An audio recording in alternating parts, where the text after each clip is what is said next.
Bienvenidos a otra enseñanza aquí en la Antorcha de la Verdad. Acompáñame, hermano, al estudiar un tema más a la luz de la Biblia, nuestra antorcha que brilla en la oscuridad.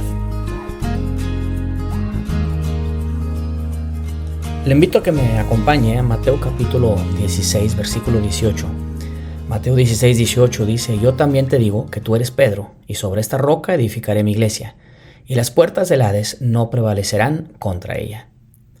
Hermano, hermana, ¿se ha puesto a pensar que la iglesia de Cristo, la iglesia que Cristo estableció aquí en esta tierra, aquellos que son creyentes, quienes se han congregado en una iglesia y son el cuerpo, Cristo la cabeza, es la iglesia, la esposa de Cristo? ¿Qué tan fuerte, qué tan permanente es esta iglesia? Bueno, aquí dice la Escritura, hablando de Jesucristo, que ni las puertas del Hades van a prevalecer contra ella. O sea, de que cuando avanza la iglesia, ni las mismas puertas del infierno van a poder detener el avance. Cuando empezamos a pensar, hermanos, de la iglesia local, me hace pensar también allá que es primera de Timoteo 3:15, que la iglesia local, Pablo ahí lo llama columna y baluarte de la verdad. Iglesias locales, ya sea que hablemos de la iglesia de Cristo, hablando, yo personalmente sí veo una entidad. No sé si quiero usar la palabra iglesia universal, pero sí veo una entidad de todos los creyentes quienes han venido ante Cristo Jesús, todos los que han creído en el Evangelio, son parte del cuerpo de Cristo, la iglesia de Cristo, la esposa de Cristo, el rebaño de Cristo, la familia de Dios. Y todo eso, pues, sin duda nos habla de una unidad entre todos aquellos que han creído en Cristo. Y a la misma vez reconozco que en el Nuevo Testamento la gran mayoría de las citas que hablan sobre la iglesia se refiere a la iglesia local.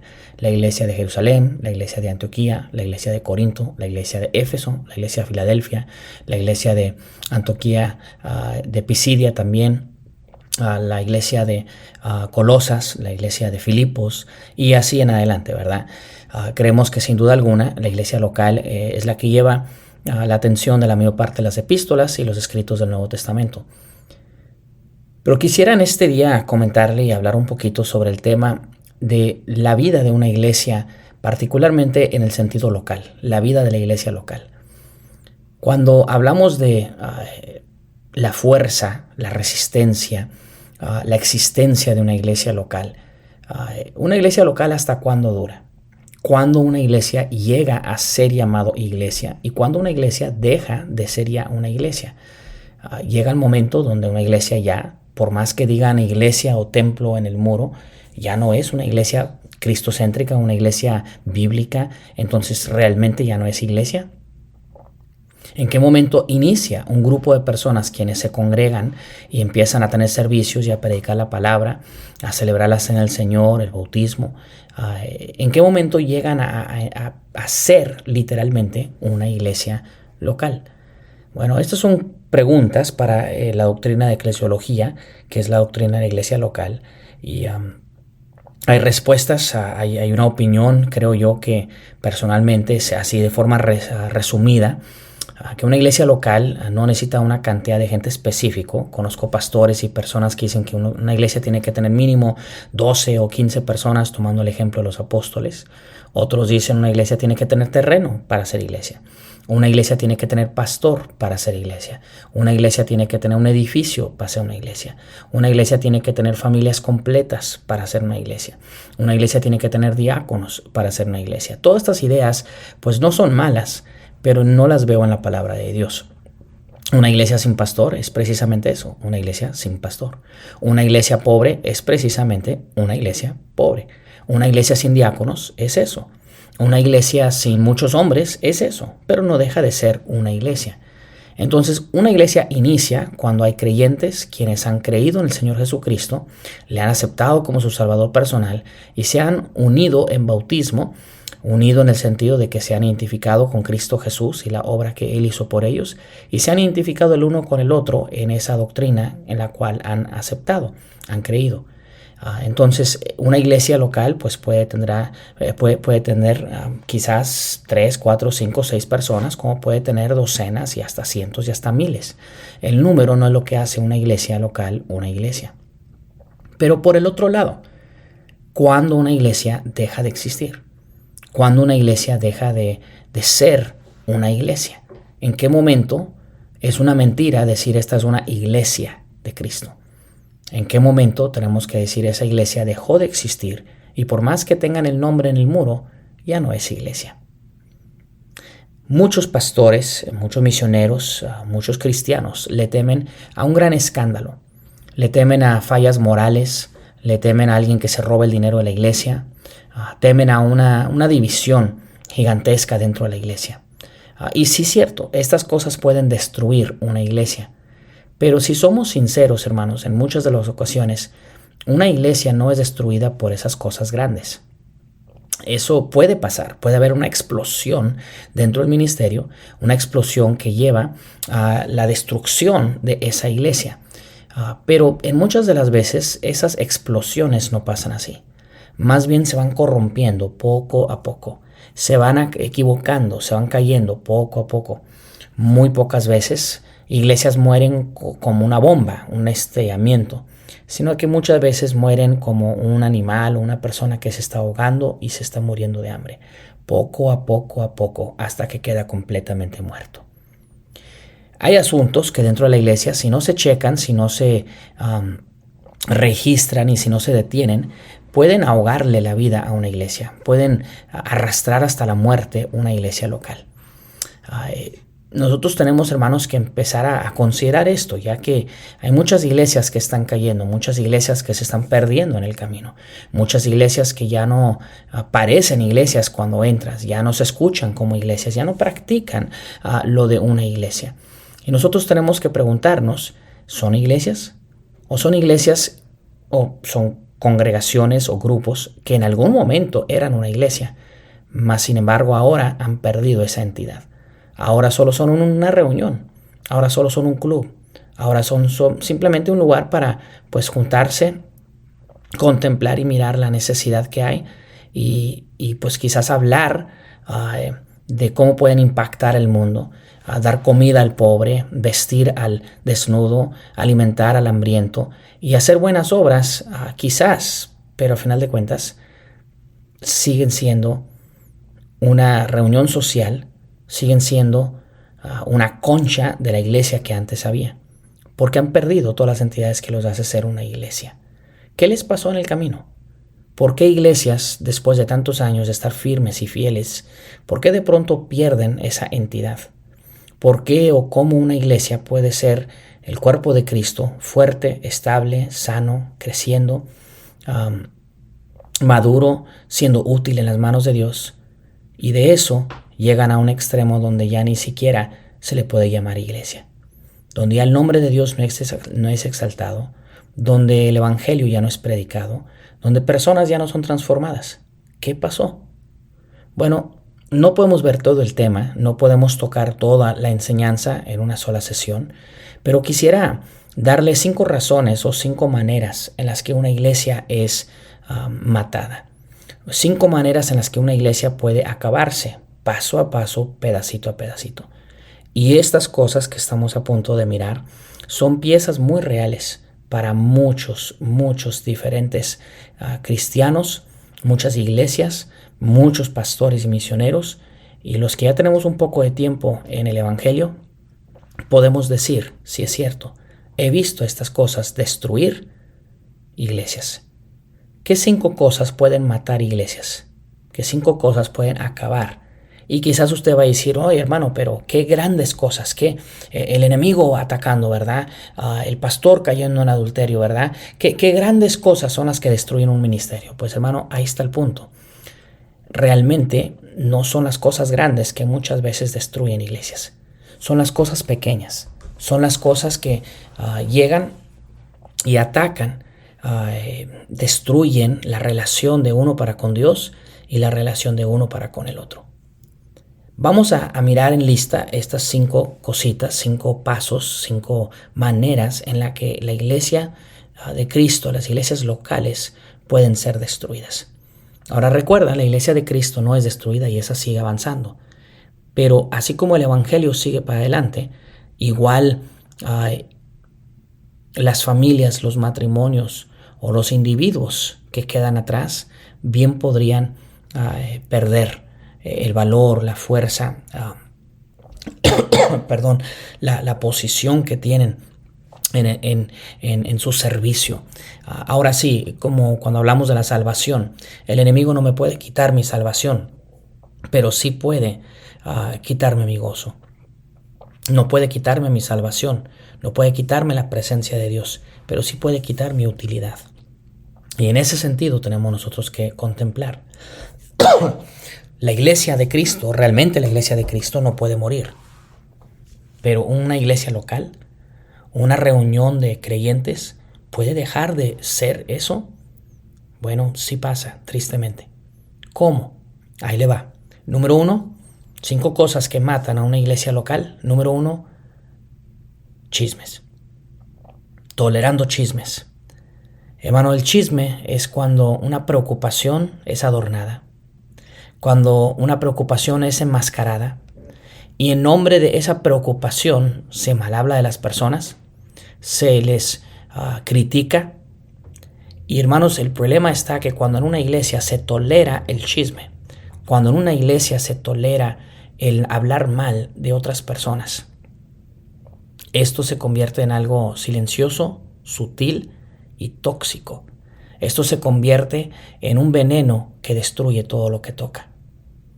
¿Cuántas iglesias, cuántas reuniones de compañerismo, cuántos campamentos, cuántos institutos bíblicos, cuántos hermanos y hermanas en el ministerio no han sido divididos por el chisme? Nos dice la palabra de Dios en Proverbios 16:28, el hombre perverso levanta contienda y el chismoso aparta a los mejores amigos. Mire, mi hermano, la realidad del asunto es de que el chisme, por más verdad que sea, es información que a mí no me corresponde dar. He ahí el punto principal. Uno dice que yo solo comuniqué información. Pues eso como tal no es una cosa tan mala. Lo malo es que a mí no me incumbe, a mí no me corresponde estarlo diciendo. Si esa persona quiere comentar lo que le pasó, si esa persona quiere decir lo que está pasando en su casa, si ese hermano quiere confesar su pecado, pues bueno, eso es entre ellos y Dios. Tienen toda la libertad para hacerlo. Pero una persona perversa levanta contienda. ¿Cómo es que una persona levanta contienda? Bueno, con los chismes, apartando a mejores amigos, buscando y hallando áreas en las cuales están en desacuerdo el uno con el otro y provocando problemas y división entre amigos. Eso hace el chisme, hermano. Me hace pensar en 1 Samuel capítulo 24, versículo 9. Le dice David a Saúl, ¿por qué oyes las palabras de los que dicen, mira que David procura tu mal? Hermano, había personas que a Saúl le estaban diciendo en el oído, Saúl, Saúl, es que David no te quiere, David procura tu mal, David te quiere matar. Y había quienes le decían esto a Saúl. Y David le reclama aquí en 1 Samuel 24, le dice claramente, ¿por qué los escuchas? ¿Por qué los atiendes? ¿Por qué le pones atención a aquellos que dicen, David dijo? Cuando dice David aquí claramente, no lo he dicho, son chismes, son vil palabras usadas para crear división.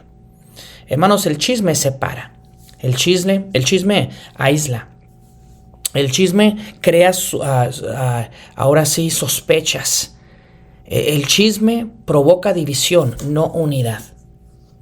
Pero como el chisme muchas veces trae una máscara de espiritualidad, nosotros decimos, te comento esto solo para que ores. Te comento esto porque te tengo confianza. Te comento esto porque tú eres maduro y deberías de saberlo. Te comento esto porque eres líder de la iglesia y necesitas saberlo. Y hermanos, con ese te comento, nosotros cubrimos muchas veces las cosas que hemos hecho mal. Nosotros cubrimos estas malas ideas o cubrimos estas malas frases que usamos, malas maneras de hablar el uno al otro, lo cubrimos con un nivel de espiritualidad, una presencia de madurez según nosotros, y estamos mal. Hermanos, los pastores, los líderes en las congregaciones necesitamos matar el chisme. ¿Sabes cómo? Una de las maneras es cuando alguien viene y dice, hermano, me dijeron. Dígale quién le dijo, cuándo le dijo. Vamos a platicar. Y verás que en muchos de los casos esa persona se va a echar para atrás.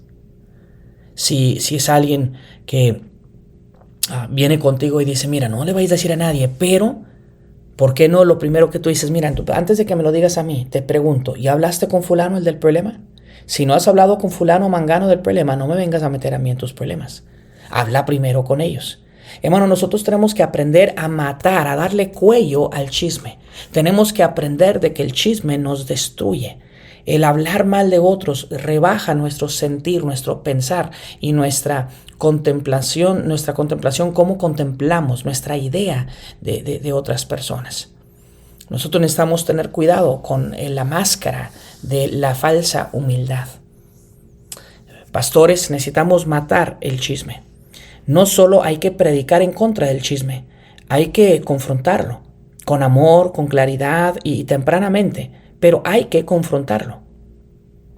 No se lo entregues, no le entregas al liderazgo de tu iglesia o de tu ministerio el chisme. No se lo permitas. No dejes que lo digan, que lo hagan. En grupitos o allá afuera en el estacionamiento, después o antes del servicio, que sea claro que en esta iglesia nosotros no hablamos de las personas, hablamos con las personas. Qué diferencia, ¿no? Que puedan decir con fuerza y con valor, en esta iglesia, en mi iglesia, nosotros no hablamos de la gente, nosotros hablamos con la gente. Hermano, yo le invito, hermano, busquemos la manera de acabar con el chisme. Busquemos la manera de acabar con las palabras que están matando a nuestra iglesia, los comentarios que están dividiendo a nuestra iglesia, los comentarios que están robando la unidad y la fuerza que nuestras iglesias tanto necesitan. Necesitamos, hermanos, buscar acabar con el chisme, porque el chisme está acabando con nuestras iglesias. En segundo lugar, hermano, yo le invito, sea sincero con sí mismo. Si usted dice, yo batallo con mi lengua, yo batallo con mis comentarios, yo tengo una dificultad con mis comentarios, soy una persona chismosa, reconózcalo, hermano, admítalo, hable con Dios, arregle esa situación en su vida y de una vez reconózcalo como una debilidad, confiéselo como pecado y dése cuenta que Satanás está usando tu chisme para destruir la iglesia de Cristo y no lo permitas. Di, ya no lo voy a permitir. Entonces, las iglesias son destruidas por chismes. En segundo lugar, las iglesias son destruidas por una falta de líderes nuevos, por una falta de nuevos líderes. Cuando una iglesia depende de un solo líder para todas las cosas, se mira fuerte y ese líder se mira muy fuerte, realmente hasta parece un dictador, pero la realidad, hermanos, es de que es todo lo opuesto. Una iglesia que se para sobre un solo hombre es una iglesia frágil. El liderazgo, hermanos, necesitamos en una iglesia madura, estable, una iglesia creciente. El liderazgo tiene que ser compartido en un grupo de personas o, digamos, en el cuerpo completo.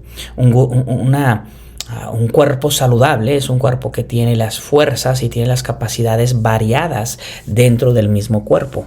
Yo no tengo solo una mano que me funciona, un solo músculo que me funciona. Tengo todo un cuerpo de músculos y aparatos y ahora sí dedos y pies y músculos y nervios. Y todo trabaja junto para poder llevar a cabo el trabajo que tenemos que hacer. Somos un equipo de trabajo. La iglesia es una familia, un equipo de trabajo. Y cuando nosotros, hermanos, queremos que todo ese trabajo le caiga a un hombre, estamos poniendo a la iglesia a un lugar de mucho peligro. Entonces aquí hay dos puntos. Si usted es el pastor que me está escuchando o el líder de una congregación y usted se ha automáticamente hecho como que el líder establecido, ahora sí, el dictador del grupo y todo lo que pasa tiene que pasar por usted y todo lo que se hace tiene que pasar por usted. Pues hermano, usted está corriendo el riesgo de matar la iglesia con ese liderazgo fallado. Por otro lado, si usted es el miembro, usted es el hermano que está en la iglesia y usted está tratando ahora sí de evitar el liderazgo dentro de su iglesia. Si usted dice, yo no quiero ser líder, yo no quiero tomar responsabilidades, yo no quiero dar ese paso de madurez y de responsabilidad, pues necesitas darte cuenta que tú también estás participando en la caída de la iglesia local. Segunda Timoteo 2:2 nos dice, lo que has oído de mí ante muchos testigos, esto encarga a hombres fieles que sean idóneos para enseñar también a otros. Mire, mi hermano, mi hermana, nosotros necesitamos ser como Moisés que dejó a un Josué, no un Josué que no dejó a nadie.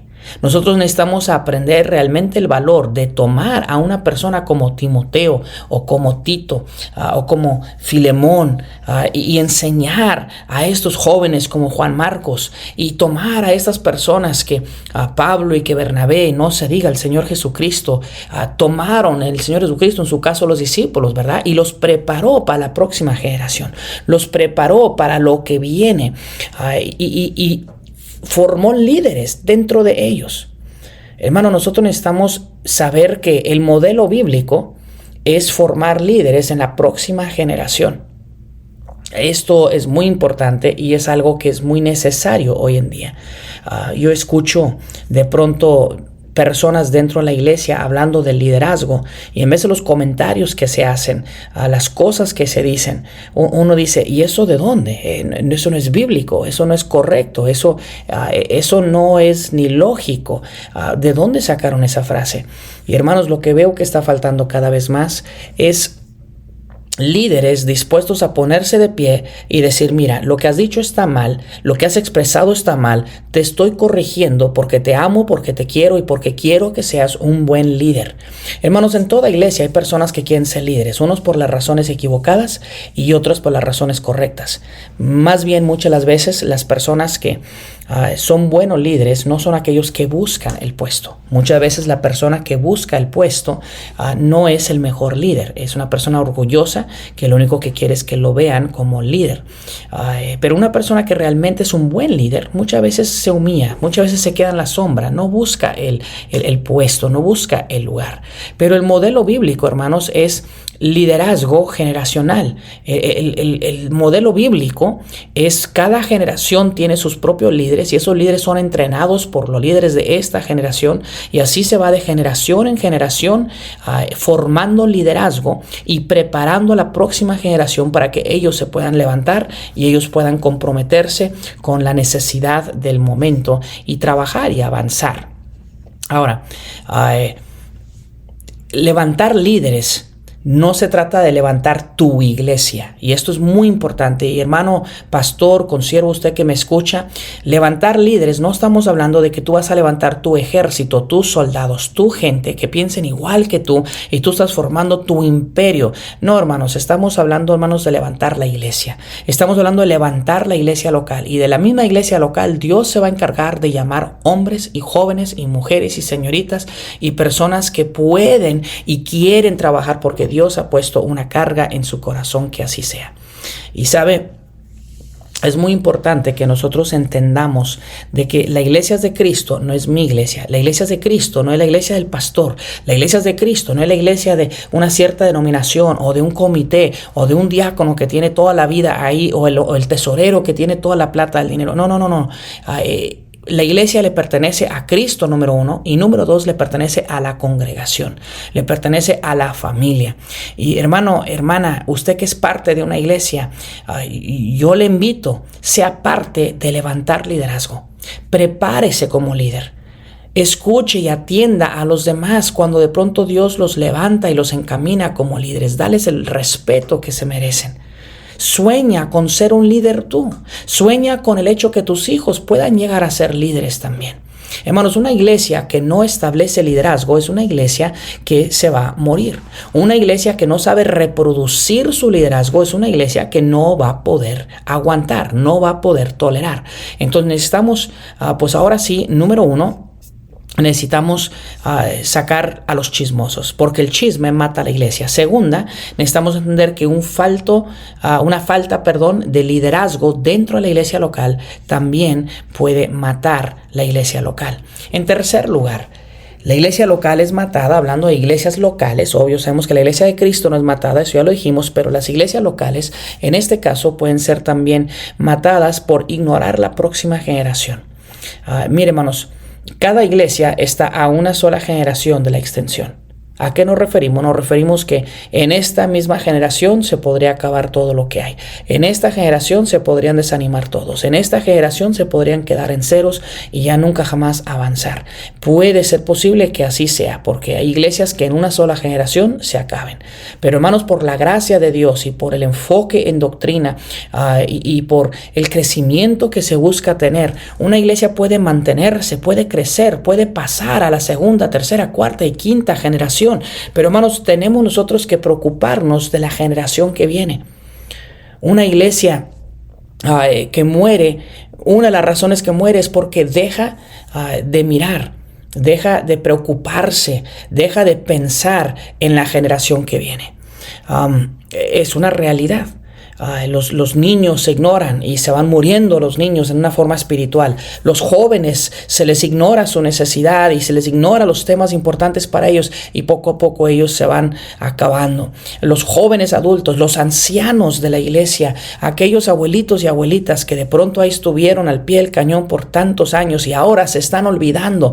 Hermanos, una iglesia que ignora su generación y sobre todo la generación que viene es una iglesia que va a ir muriendo poco a poco. Bien, hermano, los jóvenes no necesitan entretenimiento. Los jóvenes no necesitan ahora sí ir y que los diviertan. Lo que los jóvenes necesitan, hermanos, es propósito. Los jóvenes necesitan verdad. Los jóvenes necesitan alguien que los vea, que los oiga y que crea que Dios los puede usar. Alguien que los inspire. Alguien que los levante y les diga, tú puedes, avanza, tú puedes con la ayuda de Dios. En ti está, por la gracia de Dios, las fuerzas de avanzar y de hacer algo por Él. Muchos podrían no recordar citas como Salmo 145:4, que dice, generación a generación celebrará tus obras y anunciarán tus poderosos hechos. Hermanos, mire qué bonito. Una generación a la próxima generación va a anunciar las obras de Dios. Van a anunciar lo bueno que Dios es. Eso es tan importante, hermanos, porque tenemos que recordar el deber de pasar la antorcha a la próxima generación. ¿De quién es? Es de nosotros. El deber de llevar el evangelio y de comunicar las verdades de la Biblia a la próxima generación no es de algunos misioneros, no es de los libros y los eruditos que están escribiendo los libros, no es de los que están haciendo las películas semicristianas en Hollywood. Hermano, no, la responsabilidad de pasar la verdad a la próxima generación es mía, es suya, mi hermano. Nosotros tenemos ese deber, ese compromiso, esa responsabilidad. Y yo te invito, busquemos genuinamente trabajar con todas las generaciones que Dios nos ha dado, pero particularmente pensando en la generación que viene.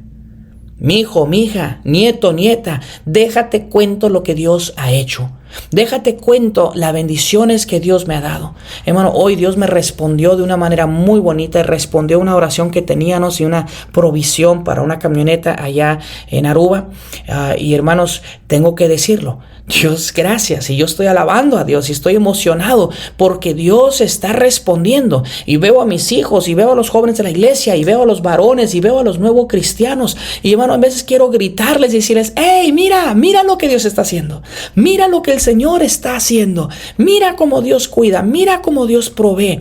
Porque yo quiero que mis hijos y quiero que la próxima generación le pueda creer a Dios. Quiero que la próxima generación pueda confiar en el Señor. Quiero que la próxima generación descanse en el Señor.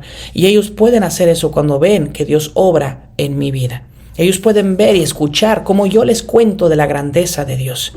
También Salmos 44, 1 al 2 dice, oh Dios, con nuestros oídos hemos oído, nuestros padres nos han contado la obra que hiciste en sus días, en los tiempos antiguos. Tú con tu mano echaste las naciones y los plantaste a ellos, afligiste a los pueblos y los arrojaste. Miren, hermanos, aquí tenemos jóvenes diciendo, lo que sé, lo sé, porque mis padres nos lo han contado. Me hace pensar en Salmos 71, 18, donde dice, aún en la vejez y en las canas, oh Dios, no me desampares, hasta que anuncie tu poder en la posteridad y tu potencia a todos los que han de venir. Aquí es una oración, Dios, no me desampares, permítame llegar a la vejez, permíteme llegar hasta el final. ¿Para qué? Para poder anunciar tu poder a la posteridad. Poder decirle a los que han de venir, Dios es fiel. Poder anunciar tu potencia a todos los que han de venir. Hermanos, si algo se tiene que decir de una torre, si algo se tiene que anunciar de la cumbre de una montaña, si algo se tiene que decir por las bocinas, si algo se tiene que gritar por los programas radiales, por los programas de internet, por ahora sí los músicos y por los escribas, por decirlo así, los autores que están escribiendo, si algo se tiene que anunciar con fervor, es esto: Dios es bueno, Dios es poderoso, y yo quiero que el mensaje sea anunciado, sea arrojado al mundo entero y que todos lo sepan, Aún en la vejez, Dios, manténme vivo para poder anunciar a la posteridad tu grandeza. Me hace pensar en Éxodo 13, 14 al 15, cuando ellos pusieron un monumento muy parecido a Josué 4, 21 al 24, después de haber pasado el río Jordán. ¿Se acuerdan? Esto aquí en Éxodo es parecido. En el 13, 14 al 15 dice: cuando mañana te pregunte tu hijo diciendo, ¿qué es esto?, le dirás: Jehová nos sacó con mano fuerte de Egipto, de casa de servidumbre, y endureciéndose a Faraón para no dejarnos ir, Jehová hizo morir en la tierra de Egipto a todo primogénito, desde el primogénito humano hasta el primogénito de la bestia, y por esta causa yo sacrifico para Jehová todo primogénito macho y redimo el primogénito de mis hijos. En Josué 4 pusieron un montón de piedras. En Éxodo 13 ellos están haciendo un sacrificio, están haciendo un holocausto, y precisamente la razón por la que lo hacían era para ejemplificar lo que Cristo había hecho por ellos. Hermano, qué bonito, ¿no? El poder tener un sacrificio y que mi muchacho me diga: papá, ¿por qué estamos haciendo esto? Bueno, mi hijo, lo estamos haciendo porque hace tanto tiempo, tal momento, pero pasó esto, pasó aquello. Cristo vino, es el Hijo de Dios y murió por nosotros en la cruz. Bueno, imagínate. Nosotros tenemos ahora sí esa oportunidad de hacérselo llegar a nuestra generación. En el caso de Josué era un montón de piedras para decir: por aquí pasamos. En el caso de los israelitas era decir: la Pascua nos recuerda del rescate de Cristo. Para usted y para mí también hay que poner monumentos en nuestra vida. También hay que buscar las maneras de no ignorar la próxima generación y recordarles: Cristo viene y Cristo va a buscar una iglesia limpia y pura, y Cristo viene preparado para levantarnos. Ánimo, mi hermano, siga, avance. Hijo, hija, nieto, sobrino, sobrina, avance. Vale, vamos. Tú puedes. En Cristo Jesús hay gracia, hay fuerza, hay poder, hay misericordia. Vamos hacia adelante. Mi trabajo como papá, como abuelo, como pastor, como alguien de la generación pasada, es motivar, es exhortar, es aplaudirle y ahora sí promover el crecimiento en ellos. Me hace pensar en Deuteronomio capítulo 6, versículo 4 al 9. Oye, Israel, Jehová nuestro Dios, Jehová uno es. Y amarás a Jehová tu Dios de todo tu corazón y de toda tu alma y con todas tus fuerzas. Y estas palabras que yo te mando hoy estarán sobre tu corazón. Las repetirás ¿alguien recuerda? A tus hijos. Hablarás de ellos estando en tu casa y andando por el camino y al acostarte y cuando te levantes. Hermano, habla de 4 diferentes momentos en el día: estando en la casa, andando en el camino, al acostarnos y cuando nos levantemos. Entonces, mi hermano, aquí la enseñanza es 4 veces al día, o más bien si ves el texto, en cualquier momento del día, necesitamos nosotros recordar lo que Dios ha mandado, ha dicho. Necesitamos recordar lo que Él nos ha enseñado. Dice: las atarás como una señal en tu mano y estarán como frontales entre tus ojos. Las escribirás en los postes de tu casa y en tus puertas. La idea es: no olviden lo que Dios ha hecho por ustedes. ¿Quién se los iba a decir? Los padres. Busca al Señor. ¿Quién se los iba a decir? Los padres. Hermano, hermana, qué tremendo deber tenemos nosotros de pasar el evangelio a nuestra próxima generación. Cuando nosotros recordamos entonces qué cosas matan una iglesia: en primer lugar, chisme. Segundo lugar, la falta de buenos líderes y reproducir líderes. Tercera, ignorar a esta próxima generación. Ignorarlos, dejarlos a un lado. Esto no es correcto y esto no es la respuesta. Y esto nos va a hacer morir como iglesia. Vamos a perder a la generación de la juventud. Ya no nos vamos a reproducir. Vamos a perder la generación que viene. Y eso es altamente triste. Ahora vamos a una cuarta cosa, hermanos. ¿Qué más necesitamos hacer o qué otras maneras puede una iglesia morir? Bueno, en cuarto lugar, tenemos que tener cuidado que no tengamos iglesias donde importamos o priorizamos, le damos prioridad, para que me entienda seguro, le damos prioridad a los programas, no a la gente. Y esto es un punto muy interesante. Ahora, esto es para pastores y es para aquellos que son líderes en una congregación, pero sabes, también esto es para todos los hermanos y hermanas de las iglesias. Nosotros, hermanos, tenemos que pensar qué es lo que más importa en la iglesia, ¿un programa o las personas? ¿Qué importa más en una iglesia? ¿El cumplir con un orden y el cumplir con una regla estricta o las personas? Ahora, no me malentienda. El orden es necesario. Necesitamos orden, necesitamos ahora sí saber en qué dirección estamos caminando. Eso es bastante importante. Los programas nos ayudan a trabajar con las personas, pero hermano, la iglesia se estableció para ser discípulos, no programas. La iglesia se estableció para formar discípulos, no llenar calendarios. La Biblia nos dice en Mateo 28, en la Gran Comisión, de que debemos de ir y hacer discípulos. ¿De quién? De personas. Debemos de bautizarles, ¿quién? A personas. Debemos de enseñarles que Dios está fiel y que Dios está ahí, y avanzar y poder seguir. Hermano, nosotros como personas creyentes que hemos creído en Cristo Jesús necesitamos aprender a priorizar, tenemos que aprender a valorar en primer lugar a las personas que Dios ha puesto en nuestra vida. La gran comisión, hermanos, salvación, bautismo y enseñanza se trata de personas, no de programas. Hay quienes dicen, pero es que siempre lo hemos hecho así. O es que nuestro moto, nuestra frase frase clave, nuestro lema sería la palabra que estoy buscando. Nuestra lema de este año es esto. El moto que usamos es esto. La frase de este año, de esta época, es esta. Hermano, eso no es malo. Es bueno tener imaginación y es bueno tener temas y tener enfoques y tener ese tipo de cosas. Tener banners y anuncios. Y este año o este mes vamos a ver esto y el próximo mes aquello. Todo eso, hermano, puede ser ideal. Pero cuidado que en el proceso perdamos, hermano, a las personas por estar tan preocupado por las actividades. No olvidemos el corazón de las personas. Hermanos, debemos de amar gente, debemos de construir líderes, debemos de hacer discípulos. Esto no se hace nada más con programas. Programas son buenas y son necesarias, pero mire, hermano, los programas de una iglesia local son la herramienta, no la misión. La misión de una iglesia local es la gente. Los programas solo son el medio para llegar a la gente. Tenemos que recordar esto. Hermano, hay una frase antigua que dice así: debemos usar cosas y amar personas. Pero tristemente hoy en día amamos cosas y usamos a la gente. ¿Sí lo entendió? Debemos, hermanos, usar cosas y amar personas. Pero tristemente hoy en día amamos las cosas y usamos a las personas. Hermano, hermana, ¿para qué existe tu hermano en Cristo? ¿Para qué existe ese joven o señorita en la iglesia? ¿Para qué existe aquella familia nueva que llegó? ¿Para qué existen los miembros de tu iglesia, pastor, hermano?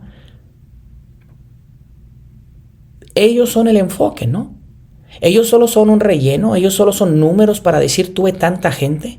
Ellos solo son, ahora sí, una manera de que tú tengas tu paso, tu éxito y tú digas, mira toda la gente que yo he alcanzado, mira todo eso. Solo son números para que tú puedas reportar, misionero, pastor. Solo, hermano, en tu iglesia esa familia es un estorbo o esa familia es una cara o un nombre más para que tú te puedas ganar el premio de la visita. Hermanos, la iglesia no se trata de edificios, la iglesia no se trata de programas, la iglesia no se trata de comedores y de comida y de cenas. Todo eso puede ser muy bueno, pero la iglesia, su resultado, su producto número uno después de la gloria de Dios es almas, buscar almas. Hermano, hermana, Usa cosas y ama personas. No te confundas y empieces a amar las cosas y a usar a las personas. No confundas.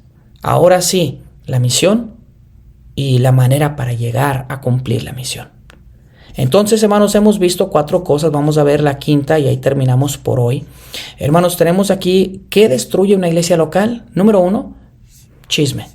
El chisme, el estar hablando y peleándose el uno entre ellos nos destruye. Segundo lugar, la falta de líderes en la iglesia local. Número 3, ignorando la próxima generación, ignorando a aquellos que vienen por delante. No los ignoremos, ellos son el futuro de la iglesia. Número 4, ¿por qué una iglesia cae o cómo es que una iglesia cae? Bueno, poniendo la prioridad en los programas y no en la gente, poniendo prioridad en las cosas que a la larga no importan. Y bueno, hermano, por último, número 5, ¿cómo es que una iglesia puede morir? Bueno, número 5, perdiendo vista del evangelio.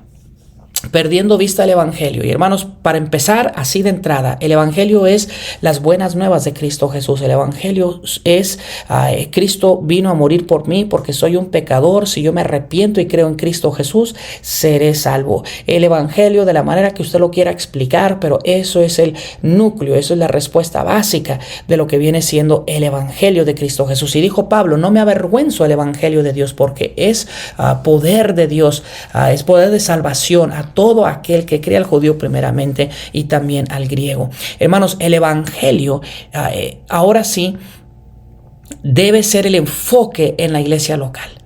Cuando hablamos de amar a las personas es para que lleguen al evangelio. Cuando hablamos de trabajar con las personas es para que otros conozcan el evangelio.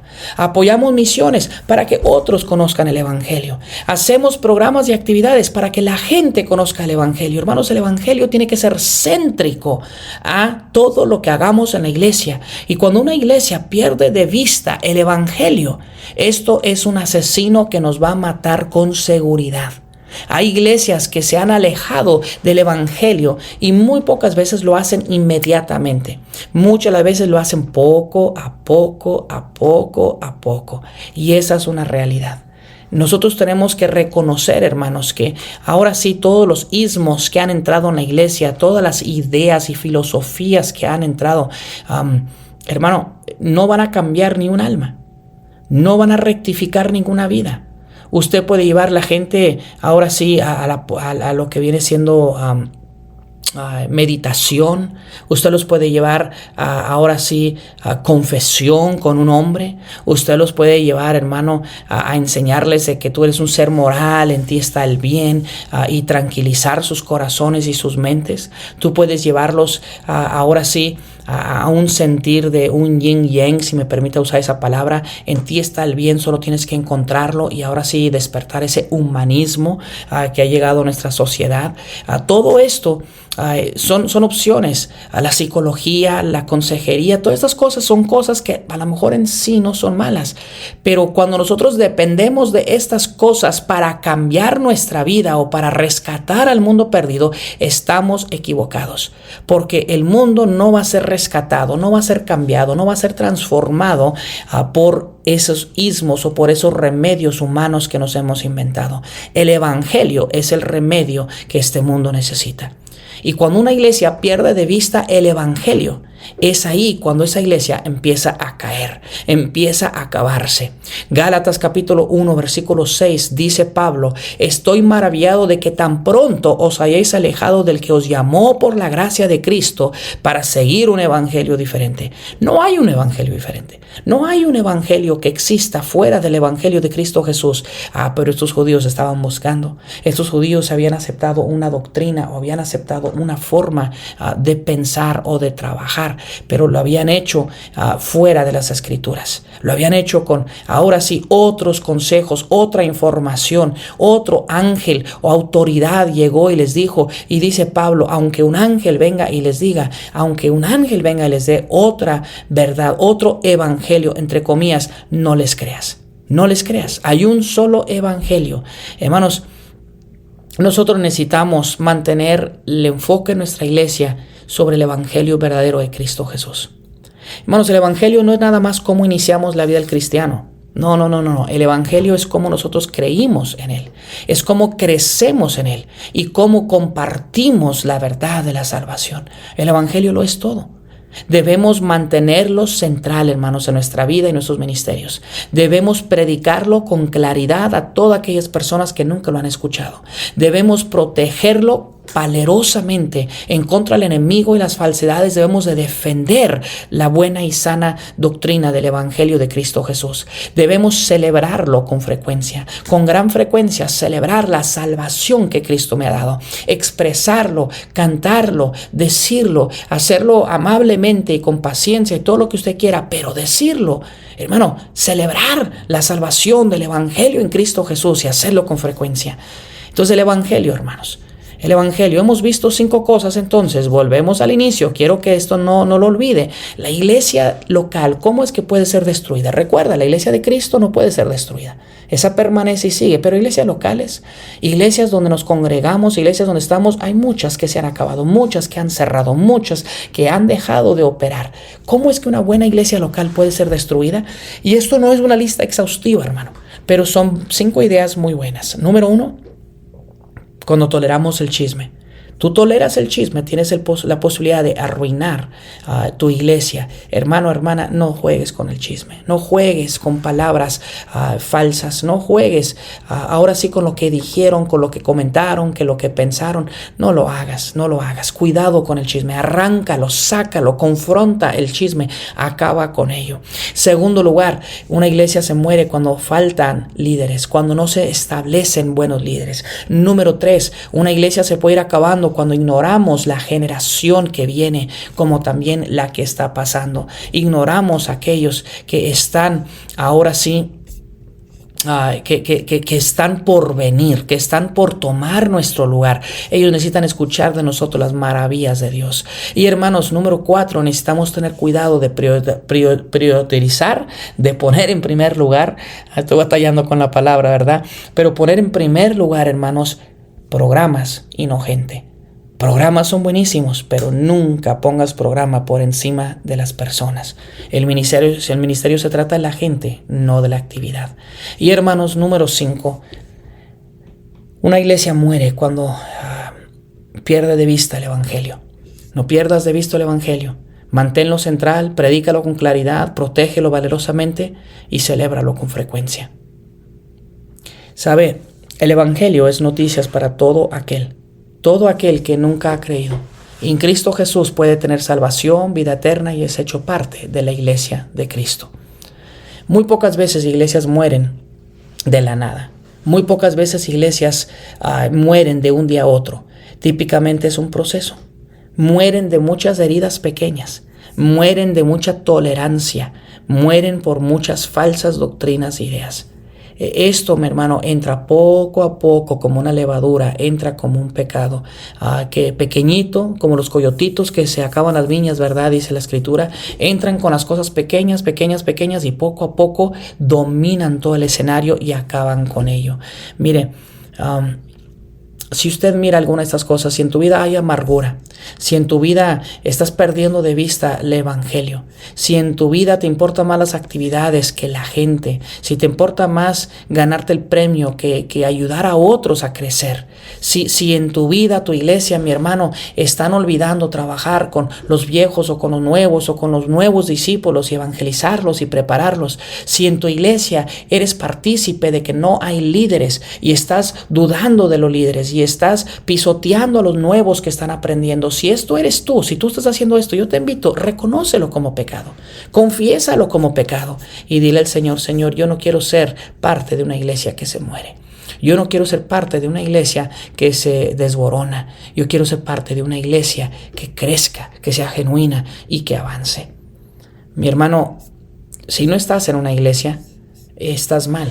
Esto lo tengo que decir al último de este estudio, porque mire, si usted no está en una iglesia, usted está mal. La Escritura nos dice que no tenemos que dejar de congregarnos. No debemos dejar de congregarnos, dejar de reunirnos, hermano. Debemos de estarnos congregando. La Biblia dice que si nosotros recibimos a Cristo, somos hecho parte de la esposa de Cristo, somos hecho parte de la iglesia de Cristo. Y hermano, esto es una realidad que usted y yo tenemos que, decirle a Dios gracias por haber sido hecho parte de tu familia, ser parte de tu cuerpo, ser parte de la obra que tú estás haciendo en este mundo. Yo soy parte de tu rebaño. Gracias, Señor. Es un privilegio, hermano. Sin duda alguna, es un tremendo privilegio.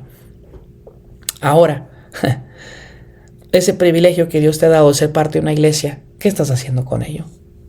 Eres parte, la esposa de Cristo. ¿Qué estás haciendo con ello? Úsalo, mi hermano.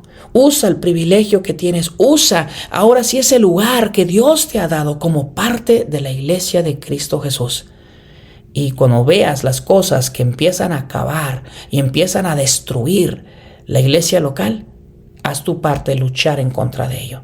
Que Dios reciba toda la honra, la gloria y que nos ayude a tener iglesias fuertes, sanas, que nunca se quebranten, que nunca fallen, sino que puedan seguir hacia adelante, puedan ahora sí nuestras iglesias crecer e impactar al mundo entero. Este año que viene en enero tenemos una conferencia misionera, nuestra misión, y estamos agarrando como tema trastornando el mundo entero. Y viene de Hechos capítulo 17 versículo 6, donde están hablando en contra de Pablo y los cristianos y dicen, estos que han trastornado el mundo entero. Mire, hermano, así debe de ser. La iglesia de Cristo llega y en vez de ser vencida, en vez de morir, debe trastornar este mundo. Debe de traer personas a los pies de Cristo. Debe de traer y provocar un cambio genuino en las personas, porque eso es el poder del evangelio. Ese es el poder de la iglesia de Cristo. Gracias, Cristo, por tu iglesia. Gracias, Dios, por la esposa del Cordero. Gracias por dejarnos ser una parte de esa entidad de la iglesia. Y, Señor, ayúdanos a mantener esa iglesia fuerte y firme. Ayúdanos a mantenerlo enfocado y que podamos ser parte de una iglesia viva, no culpables de una iglesia que se está muriendo. Dios le bendiga, hermano. Espero que este estudio sobre la iglesia local y la vida de la iglesia local sea de bendición para usted. Dios le guarde.